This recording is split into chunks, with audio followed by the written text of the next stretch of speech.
All right, and action, guys. I'm very excited to get to use my new camera today. Let me know what you think of the picture, and hopefully it's a little bit better than my last videos. Today's video, guys, is going to be about the fuel consumption of my 2021 Landcruiser Prado. I've owned it for around 7 months now, done a little bit over 8,000 Ks, a little bit of off-road, a little bit of highway, and going back and forwards to work. So it's a pretty good mix of what I guess the typical Australian would be using, or even the typical person for those of you in other countries where they sell this vehicle. So it'd be a good idea to kind of see what sort of fuel consumption you could expect. The car is relatively stock, so I will be using this video as a point of comparison to compare against what it's going to be like when I do the lift, and also when I increase the tire size. This is going to be interesting, and the type of tire as well will be interesting to compare to. So stick around, it's going to be a good video. It's a rainy old day today, so it's probably a good sort of video to be filming on a day like today. Let's get stuck into it. All right, so having a look at some of the statistics we've got after reset. So the reset would have happened after I got delivery of the car. So I've driven the car for approximately 72 hours. I have had an average fuel consumption of 9.3 litres per 100 kilometres, and I've had an average speed of 47 kilometres an hour. So that 9.3 litres per 100 kilometres, if I'm comparing to when I very first got the car, it's probably gone up a little bit. I have added a bit of weight to the car. I've added a timber draw system. I've also got my battery that I carry in there full time now with my fridge. And I've also got the roof rack as well, which is loaded up with a few awnings. So the solar panel and that and the max tracks, they're obviously going to create a bit of weight, and it's also going to cause some wind resistance as well. So probably at the moment, compared to stock, I would say a good general number for a perfectly stock Prado, in my opinion, is somewhere around 8.9 litres per 100 kilometres.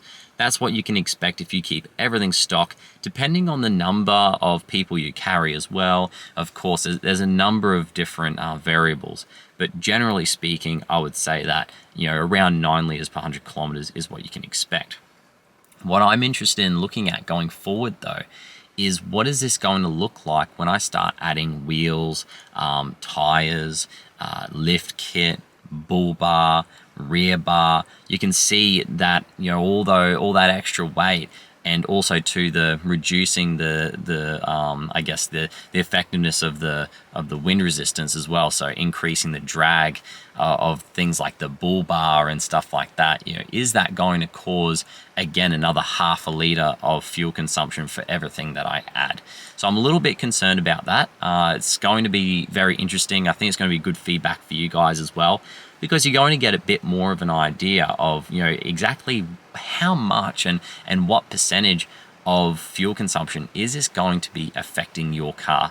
And you have to consider that half a litre, while it may not sound like a lot, if you consider that you'll have to spend that extra half a litre, or you're spending the extra half a litre of fuel consumption, if you add that up over a big trip of a lap around Australia, or you're doing a 2 or 3 year trip, well, that's going to add up over the years. And if you start then talking about the bull bars and that, where it could be another litre, litre and a half, extra long fuel tank, or whatever it is that you're doing to your car, it's going to start adding up, and it's going to start being expensive to run your car, which is one of the reasons why I bought the Prado, because it is a little bit cheaper to run than things like the 200 series. So we're going to talk about now, guys, a little bit more about what I'm not happy with the fuel consumption. One thing I'm not happy about with the fuel consumption is the uphill performance. I live at the bottom of, or very close to the bottom of, a very steep hill, and to get up to the tablelands, it requires me to travel up that hill. Going up that hill, I'll use close to 20 litres per 100 kilometres, which is a lot. And for that to average down to around 9 litres per 100 kilometres, it takes quite a lot of driving to be able to reduce the average litres per 100 kilometres to a number that's, you know, reasonable and close to what they say this vehicle should be achieving. So if you live in a hilly area, you're not going to achieve anywhere near what I'm getting, which is around that 9 liters per 100 kilometers. So you have to consider that as well. I'm lucky because, yes, although I do have a hill and I travel up that big range quite a lot, it's pretty flat driving for the rest of the time. So if I'm traveling to somewhere I really like to go to, like Tinaroo, for example, yes, it's a steep initial climb, but after that, it's pretty flat. So I'll be able to travel for another hour or so on the flat.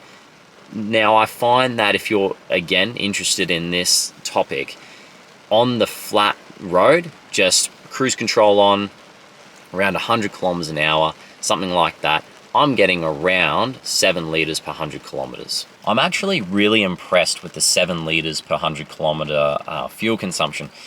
And again, that's just a rough number. I just look at the trip meter, I guess you can say, as I'm going. So that's what I use, and it seems to be around 7 liters with cruise control on, going about 100 Ks an hour. So keep that in mind. That is going to bring down, if you do have a lot of hills, that's going to bring down your fuel consumption.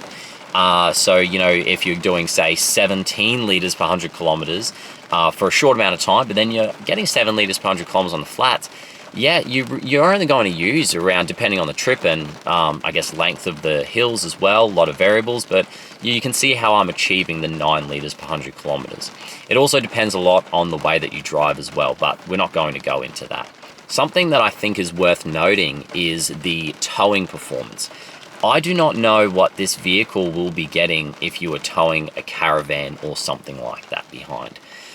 I will know shortly because my mum and dad are getting a Prado and they are also getting a caravan.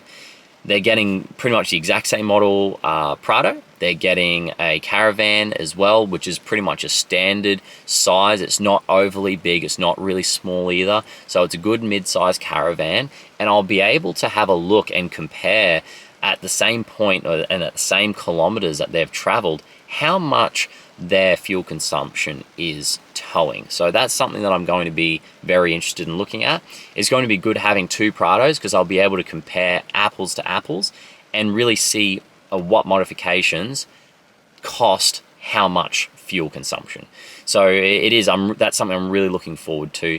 Just having 2 of the same car, I'll be able to basically run a bit of a test, which will be very interesting to see. So for the fuel consumption for towing, I don't know anything about. There are some YouTube channels around that have suggested some pretty high numbers. So towing flat could be around 14, but towing up hills could be upwards of 20, 25 liters per 100 kilometers. And then it begs the question, well, should you spend the extra money and get something like a 200 series or a 300 series Landcruiser where they're not going to be spending or using as much fuel because they are a bigger engine and the engine isn't trying as hard? So that is an argument that is quite common in the Prado community and in the Prado forums. Just listening and looking at some of the conversations people are having, they say, should I get this? Should I get that? It is a point of contention. In general, I've been really impressed with the fuel consumption of this car. I've done sand driving, I've done hills, I've done downhills, I've done flat, gravel, dirt roads, huge amounts of a huge variety of different roads here in North Queensland. And one of the things that I've been impressed with is the consistency of the fuel consumption. So for me, I really like the fuel consumption of this car. I think it's very predictable. It gets pretty well what I expect. It's still cheaper to run than my Subaru WRX, which is pretty funny, seeing as it's a small hatchback.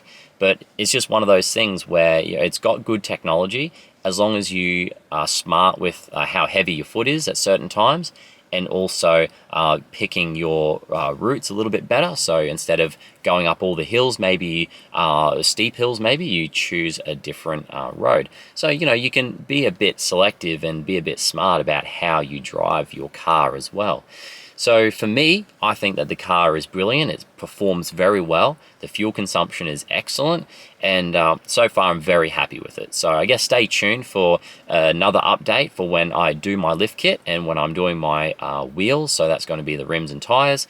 And again, I'll do another review, probably another 6 months. So if you guys enjoyed the video, make sure you subscribe, and I'll see you guys in the next video.